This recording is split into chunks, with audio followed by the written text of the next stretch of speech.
Alagaan mo yung mga blessings na binibigay sa'yo ni God. Kung hindi, kukunin ni God sa'yo yun. For example, mga tala, isipin mo to, binigyan tayo ni God ng healthy na katawan, binigyan tayo ni God ng youth, ng kabataan, binigyan tayo ni God ng cellphone, pati internet. Sobrang daming blessings yung binibigay sa atin ni God. Pero yung iba sa atin, hindi natin inaalagaan yun. Sobrang simple lang naman ng buhay. Alagaan mo yung mga bagay na binibigay sa'yo ng mundo ni God. Kung hindi, kukunin ni God sa'yo yun. For example, yung katawan mo. Di mo man lang inaalagaan yan. Di mo man lang pinapatakbo ng maayos yan. Di mo man lang pinapagasan or di mo man lang binibigyan yan ng mga healthy na pagkain. Pinapakain mo lang dyan mga bullshit na pagkain. Di mo pinapa-exercise yan. Di mo pinapapogi yan.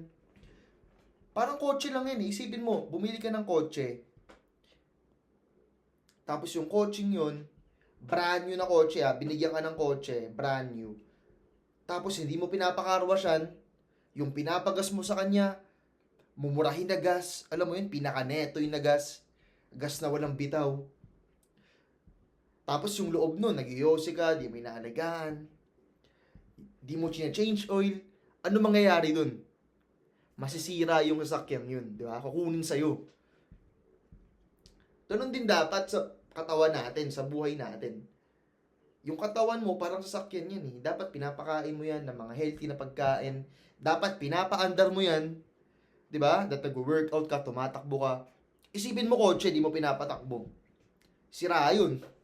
Di mo pinapatakbo kotse, naka-stack up lang dyan. Di mo pinapakarwasan yung kotse, puro alikabok. So, alagaan nyo yung mga bagay na meron kayo. Hindi lang to sa katawan ha. Madaming bagay to mga guys. Mga G. Ang tagal kong hindi nakaganto pero gusto kong ibalik tong mga magigame trap ako dito sa YouTube ko. Oro lang walang edit. Gusto kong ibalik to kasi nakakamiss din magbigay ng value sa mundo eh. Ang tagal ko nawala sa internet, di ba? Di ako nagbibigay ng mga wisdom ko, mga advice ko. Pero ngayon gusto kong ibalik kasi sayang eh. Kumbaga, best example, hindi ko inaalagaan yung binigay sa akin ni God na blessings kung hindi ako mag-share sa inyo ng value. Kasi mali mo, yung nagutalo-talo ako, pero okay lang yun. Ano lang to, di ko na-edit to. Ano lang to, parang heart-to-heart talk. Brotherly talk. Isipin mo, di ako nagbigay ng value sa internet. Paano kung may isang taong nakanood nito, tapos nabago ko yung buhay niya? Or nakakatulong ako sa kanya, or malungkot siya, tapos dahil pinapanood niya to, nabibigyan ko siya ng inspirasyon, ng motivasyon para magpatuloy, di ba? So, tutuloy ko talaga itong mga wisdom na to. Pero balik tayo sa topic. Alagaan nyo yung mga bagay na meron kayo. Katawan nyo, trabaho nyo, negosyo nyo. Kasi binigay sa inyo ni God yan ng may rason. For example, ngayon nag-aaral ka sa college. Tapos, di mo inaalagaan. Kumbaga, wala kang paki sa kanya. Kukunin sa'yo ni God yan. For example, may trabaho ka, di mo ginagalingan, kukunin sa'yo ni God yan. Ganun lang naman yung blueprint eh. Alagaan mo yung mga binibigay sa'yo. Pag inaalagaan mo yun, mas madaming blessings yung makukuha mo. Alagaan mo talaga. Kwento ko lang sa akin, anong pwede kong ikwento sa inyo? Ngayon, inaalagaan ko yung katawan ko. Oo, nagsisigar-sigar ako minsan, kumakain ako ng Jollibee, tao lang din naman ako eh. Pero, mini-make sure ko na, kinabukasan, mag-workout ako, mag-gym ako, tatakbo ako, magbubuhat ako. Parang kotse lang yun eh, wala namang masama sa kotse na, for example, may kotse ka, di ba, may sports car ka. Wala namang masama na, patakbuhin mo yan ng sagad eh, kumbaga balagbagin mo yan eh.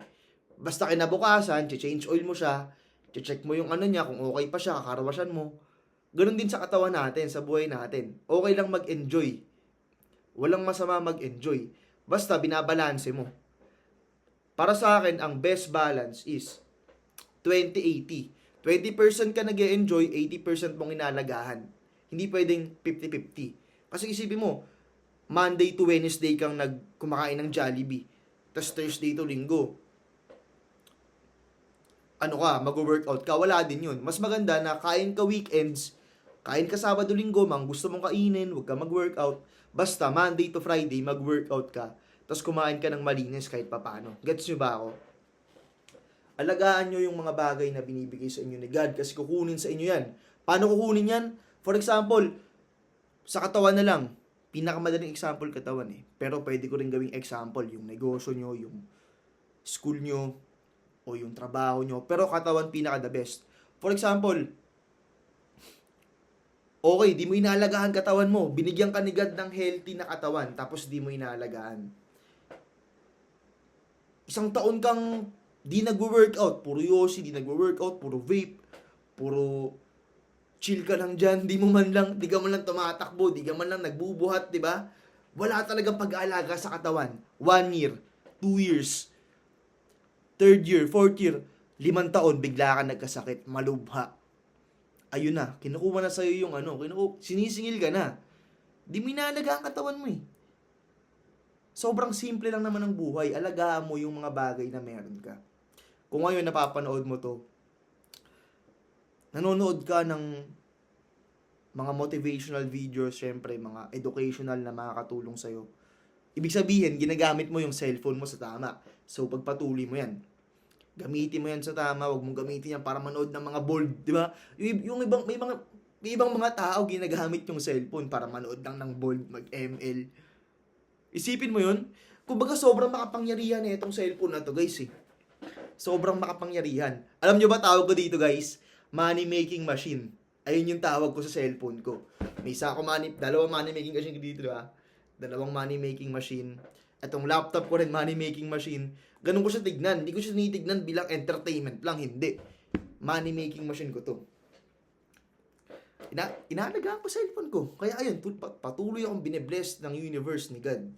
Ganun kasimple mga tol. Alagaan nyo yung buhay nyo. Di ba?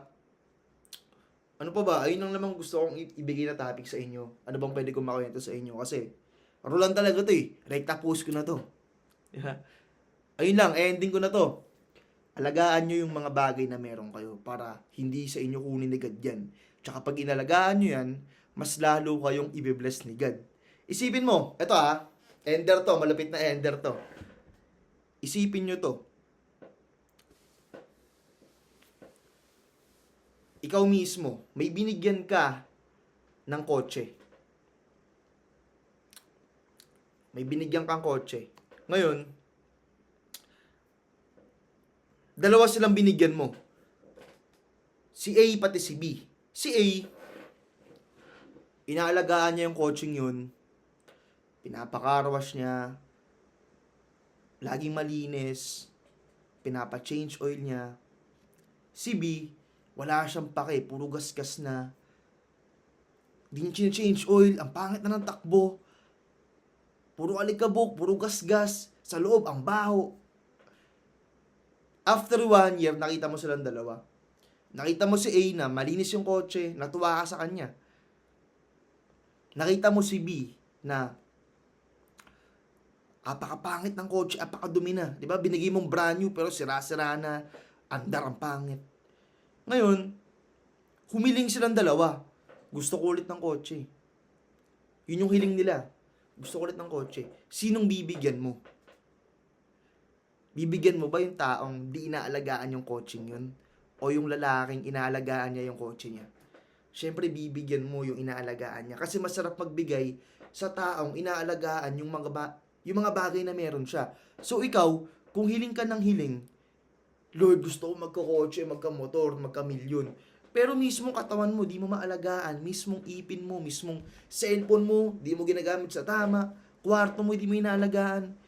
Wala kang paki sa mga bagay sa paligid mo. Kumbaga, para kang worm, para kang peasant, gumalaw. Di naman peasant, para kang worm na netoy ka, ganun, butaw ka, wala kang, di mo inaalagaan yung mga blessings mo. Tapos hiling ka ng blessings, hindi ka talaga bibigyan. Alagaan mo muna yung mga bagay na meron ka. Okay? 10 minutes.